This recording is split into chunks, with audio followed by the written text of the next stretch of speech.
Hello, this is Sam Simon, also known as Dementia Man.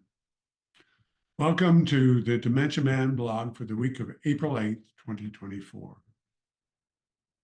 Today, this moment is one of odd coincidences.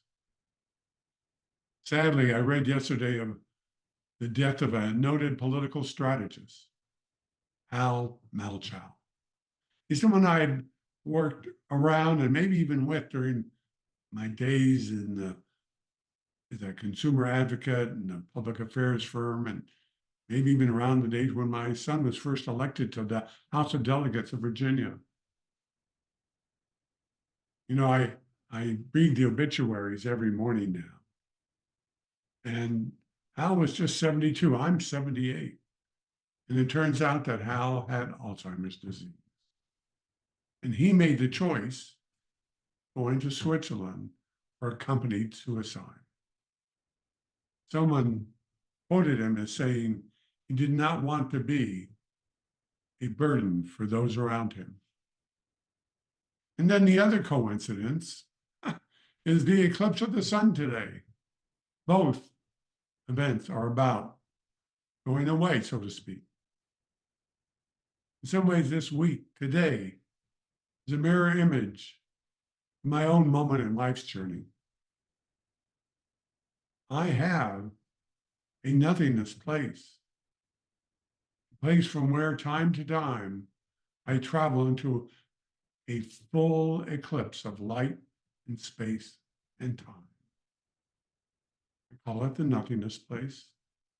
And like the sun, though, for now, I return, I reappear. The moment passes though it scares me and confuses me.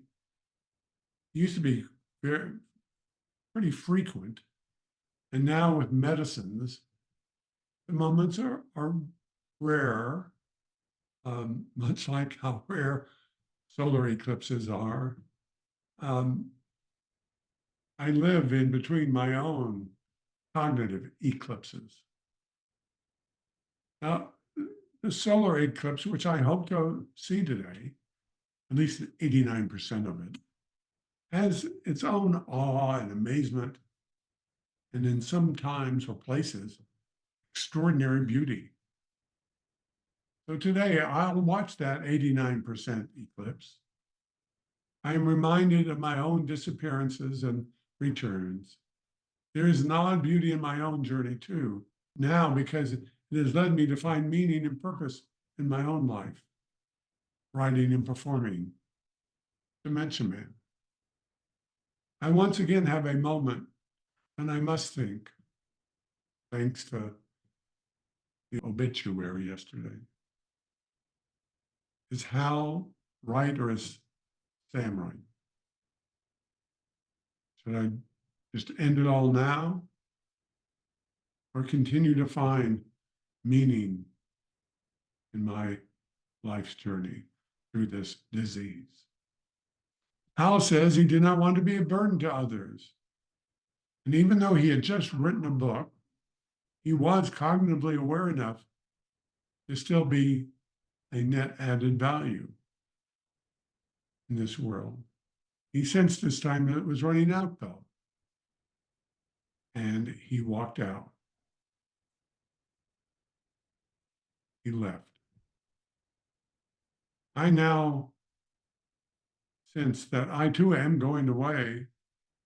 In Dementia Man, I talk about this worry about if I get worse and risk losing the ability to give informed consent, if I would want to go to Switzerland and have accompanied suicide. I too worry about being a burden to others. So I made a different decision than Hal. Who knows how long and how far I will change and how I will handle my disappearance, when I transform and become someone else. We, Susan, my family, and I have set out, though, those options of what to do as I get worse and as I will become a burden to my family. or maybe even a safety risk. I do get agitated occasionally. Yet I still believe that there is some good that I will do and will have the opportunity to do. Some beauty still left in me. Yes, I do disappear into darkness every now and then. I eclipse. Yes, I too come out of that infinite nothingness, place. A little changed and a little different. I hope maybe a different kind of beauty. I know that I still have something to give the world and to add the meaning in my and others' lives. When I do disappear, when I transform, become someone else, my journey has value to science and others, and perhaps contribute to finding a cure. It isn't just about me. Uh-oh, it's time. It's almost time. I need to find those eclipse classes and head out before the eclipse starts and watch the sun and light come back. Hoping that will be my journey too.